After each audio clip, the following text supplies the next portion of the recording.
بسم اللہ الرحمن الرحیم۔ السلام علیکم ورحمۃ اللہ وبرکاتہ۔ امید ہے آپ سب بخیر و عافیت ہوں گے۔ آج ہم سیاہ ستہ کی عظیم المرتبت کتاب سنن ابن ماجہ کے سبق نمبر 22 کو پڑھنے جا رہے ہیں، اور ہمارے آج کے سبق کا عنوان ہے کتاب اتباع سنت رسول اللہ صلی اللہ علیہ وآلہ وسلم، اور یہ مقدمہ کی حدیث نمبر 6 کا حصہ دوم ہے۔ اور اپنے آج کے سبق میں ہم لا تزال طائفۃ من امتی منصورین لا یضرهم من خذلهم حتی تقوم الساعہ، اس حدیث پاک کی تشریح کا دوسرا حصہ پڑھیں گے۔ آئیے اپنے سبق کی تشریح کی جانب بڑھتے ہیں۔ امیر المومنین فی الحدیث امام بخاری رحمہ اللہ تعالی نے بھی اس حدیث پاک کو اپنی کتاب صحیح البخاری میں نقل فرمایا ہے، اور انہوں نے یہ عنوان قائم کیا لا تزال طائفۃ من امتی ظاہرین علی الحق، اور یہاں انہوں نے اس طائفہ سے اپنی مراد بھی متعین کی ہے کہ ان کے نزدیک طائفہ سے مراد اہل علم ہیں۔ انہوں نے کیا الفاظ نقل فرمائے؟ لا تزال طائفۃ من امتی ظاہرین حتی یاتیہم امر اللہ وہم ظاہرون، تو یہاں امام بخاری رحمہ اللہ تعالی نے امر اللہ کا لفظ ذکر کیا، جبکہ امام ابن ماجہ رحمہ اللہ تعالی کے الفاظ یہ ہیں لا تزال طائفۃ من امتی منصورین لا یضرهم من خذلهم حتی تقوم الساعہ، تو گویا کہ مفہوم تو دونوں کا قریب ہے، لیکن الفاظ کے اندر کچھ فرق ہے۔ اور اپنے اس باب میں امام بخاری رحمہ اللہ تعالی نے دوسری روایت بھی نقل فرمائی، اور اس روایت کے آخر میں یہ الفاظ ہیں وَلَن يَزَالَ أَمْرُ هَذِهِ الْأُمَّةِ مُسْتَقِيمًا حَتَّى تَقُومَ السَّاعَةُ أَوْ قَالَ حَتَّى يَأْتِيَ أَمْرُ اللَّهِ۔ حافظ ابن حجر عسقلانی رحمہ اللہ تعالی فتح الباری بشرح صحیح البخاری میں امام بخاری رحمہ اللہ کا یہ فرمان وہم اہل العلم، اس سے متعلق کلام فرماتے ہیں، اور یہ فرمایا کہ ہوا من کلام المصنف، کہ یہ حدیث پاک کا جز نہیں ہے بلکہ یہ امام بخاری رحمہ اللہ تعالی کے الفاظ ہیں۔ تو حافظ ابن حجر عسقلانی فرماتے ہیں کہ اسی روایت کو امام ترمذی رحمہ اللہ تعالی نے بھی نقل فرمایا، اور امام ترمذی رحمہ اللہ تعالی نے اس حدیث پاک کو نقل کرنے کے بعد یہ فرمایا کہ میں نے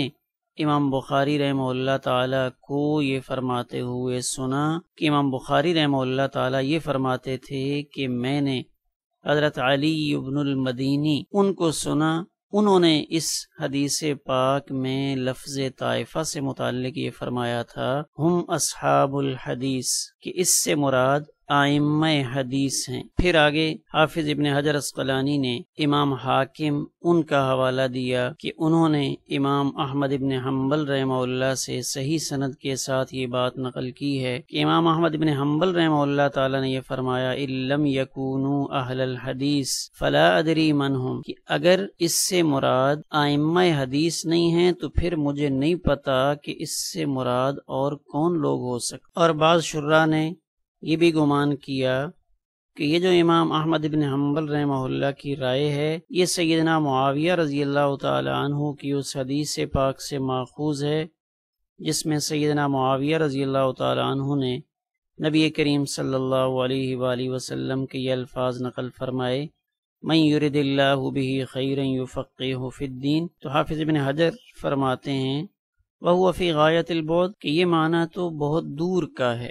اسی طرح یہاں حافظ ابن حجر عسقلانی رحمہ اللہ تعالی نے اس موضوع پر بات کی ہے کہ وہ جو ایک جماعت ہوگی جس پر قیامت قائم ہوگی تو وہ شرار الخلق پوری دنیا میں ہوں گے یا کسی ایک علاقے میں موجود ہوں گے۔ تو یہاں انہوں نے یہ بات طبری کے حوالے سے نقل فرمائی کہ جو شرار الناس ہوں گے جن پر قیامت قائم ہوگی وہ ایک مخصوص جگہ پہ ہوں گے، یعنی ان کا علاقہ کوئی اور ہوگا، اور دوسری جگہ پہ ایک جماعت ایسی ہوگی یقاتلون علی الحق، جو حق پر قتال کر رہی ہوگی اور ان کے بدخواہ ان کو نقصان نہیں پہنچا سکیں گے۔ تو اس کا مصداق کسی ایک علاقے والے ہوں گے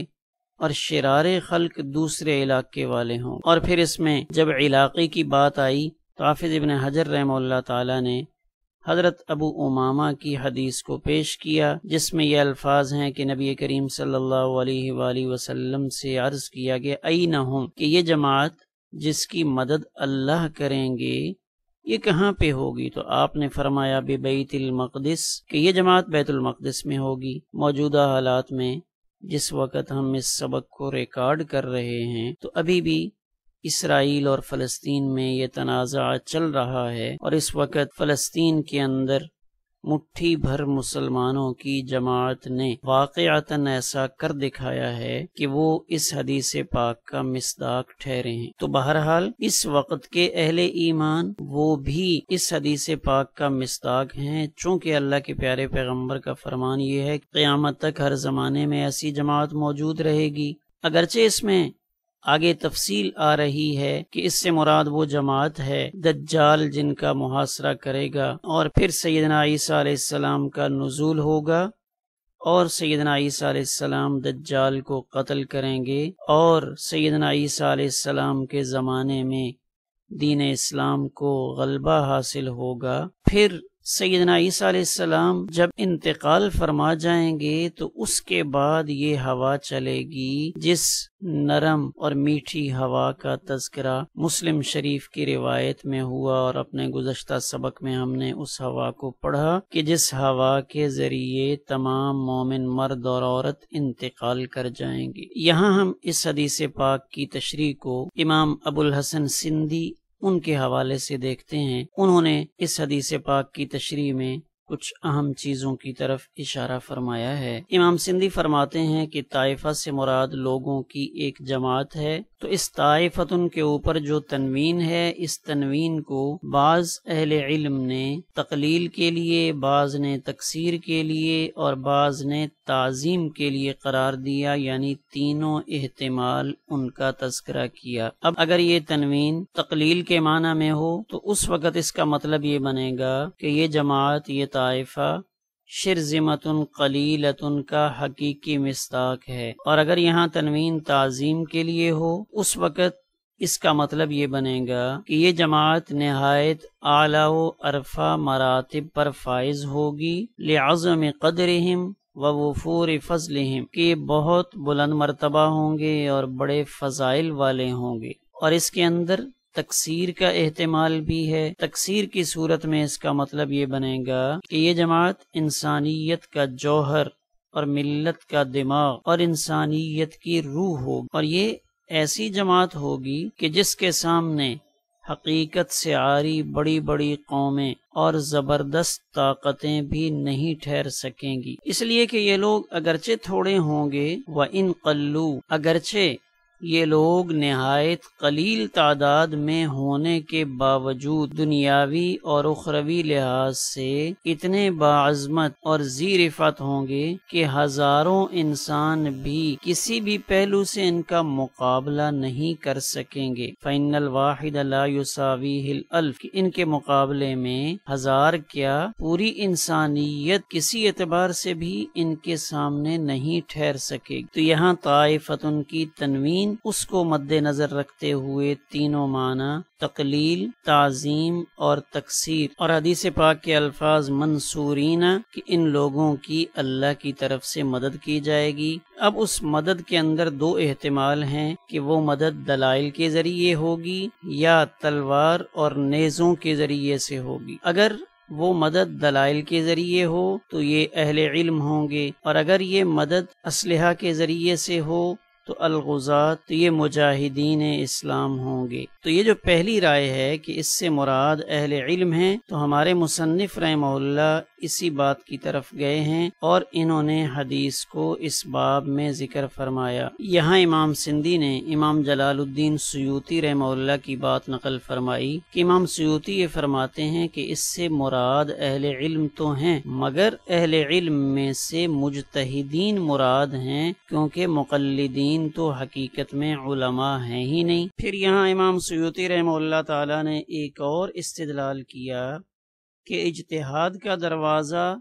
قیامت کے قائم ہونے تک کھلا رہے گا، یا قیامت کی جو بڑی بڑی علامات ہیں ان کے آنے تک اجتہاد کا دروازہ کھلا رہے گا۔ امام سندھی فرماتے ہیں قلت، میں یہ کہتا ہوں، اپنی رائے پیش کر رہے ہیں کہ اصل میں امام سیوطی رحمہ اللہ تعالی نے یہ بات فرما کر اپنے دعویٰ کی صحت پر متنبع کیا۔ کون سی بات؟ کہ اجتہاد کا دروازہ قیامت تک کھلا رہے گا اور مجتہدین قیامت تک پیدا ہوتے رہیں گے، کہ مطلقاً اجتہاد کا سلسلہ جاری رہے گا، اور ان کے زمانے کے علماء ان کی اس بات پر متفق نہیں تھے۔ تو انہوں نے یہ بات اسی پیرائے میں فرمائی کہ اس حدیث پاک میں اشارہ ہے کہ اجتہاد کا دروازہ قیامت تک کھلا رہے گا۔ من خذلہم ای لم یعاونہم، یعنی اس دین کا کام کرنے والی جماعت کی معاونت نہ کریں اور ان کی مدد نہ کریں مخلوق میں سے کوئی بھی، تو ضرورت نہیں ہے، اس لیے کہ ان کو تو براہ راست اللہ کی مدد حاصل ہے۔ اور اس پر استدلال کیا امام ابو الحسن سندھی نے قرآن مجید کی اس آیت سے کہ اللہ تعالیٰ نے قرآن مجید میں یہ ارشاد فرمایا ہے، ان اللہ مع الذین اتقوا والذین هم محسنون، کہ اللہ تعالیٰ ان کے ساتھ ہیں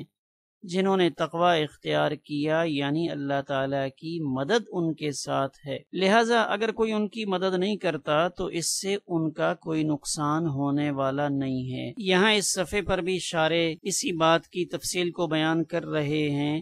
کہ وہ جماعت قیامت تک باقی رہے گی، تو اس سے متعلق حافظ ابن حجر رحمہ اللہ کی ایک رائے کا ذکر کیا کہ حافظ ابن حجر رحمہ اللہ تعالیٰ یہ فرماتے ہیں، اس حدیث پاک میں اس بات کی صراحت نہیں کہ یہ جماعت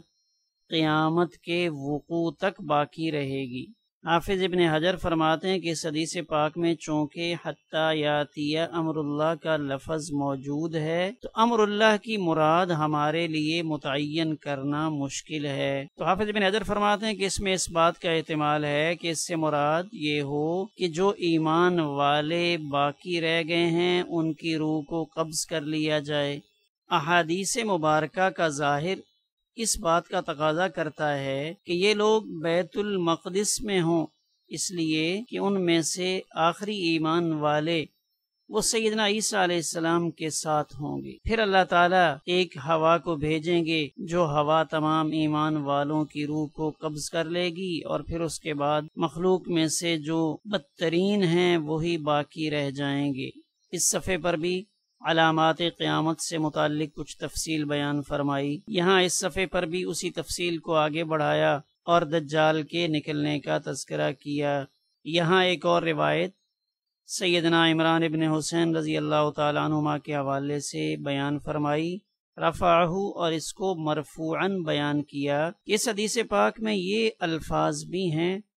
حتیٰ یقاتل آخرہم الدجال، یہاں تک کہ اس جماعت کے آخری لوگ وہ ہوں گے جو دجال کے خلاف لڑیں گے۔ گویا کہ دجال کے ساتھ مقابلہ کرنے کے وقت تک یہ جماعت باقی رہے گی، اور پھر دجال کے قتل کے بعد یہ وہ لوگ ہوں گے جو سیدنا عیسیٰ علیہ السلام کے ساتھ رہیں گے، پھر وہ ہوا چلے گی اور ان کی روحوں کو قبض کرے گی۔ اس صفحہ پر بھی شارح نے اسی بحث کو مزید تفصیل کے ساتھ بیان کیا، اور یہاں جس کی تفصیل بیان کی جا رہی ہے اس کا تذکرہ ہم سبق کے پہلے حصے میں پڑھ چکے ہیں۔ اب ہم دیکھتے ہیں اس حدیث پاک کے اہم نکات۔ اس حدیث پاک میں پہلا نقطہ امت کے لیے تسلی کا سامان ہے کہ قیامت کے واقعہ ہونے تک اس امت میں ایک جماعت ایسی رہے گی جس کو ہر حال میں اللہ کی مدد حاصل ہوگی۔ گویا کہ اللہ تعالیٰ کی مدد قیامت کے واقعہ ہونے تک اس امت کو ملتی رہے گی، چاہے وہ صرف ایک جماعت کے لیے ہی کیوں نہ ہو۔ دوسرا نقطہ یہاں پہ بیان کیا کہ وقوع قیامت کیسے لوگوں پر ہوگا۔ قیامت اس کا وقوع جو بدترین مخلوق ہے اس پر ہوگا، اور ان سخت حالات سے پہلے اللہ تعالیٰ ایمان والے بندوں کو اٹھا لیں گے۔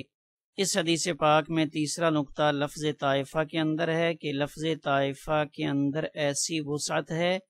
کہ اس میں ایمان والوں کی مختلف جماعتیں آ جاتی ہیں۔ نبی کریم صلی اللہ علیہ وآلہ وسلم نے کسی ایک جماعت کا نام لے کر یہ بات ارشاد نہیں فرمائی، بلکہ آپ نے طائفتن کا لفظ استعمال فرمایا تو اس لفظ کے اندر بہت وسعت ہے۔ اب ہم اس حدیث پاک کے حکم کو دیکھتے ہیں کہ اس حدیث پاک کی سند یہ خماسیات میں سے ہے اور اس کے رجال سارے کے سارے بصرہ کے رہنے والے ہیں، اور اس کا حکم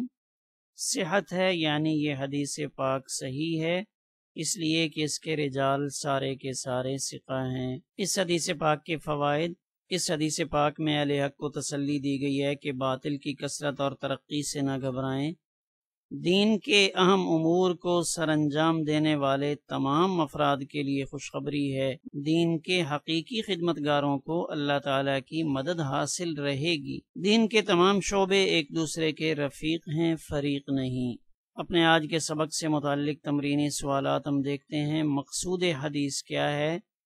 طائفہ کے معنی کیا کیا ہیں؟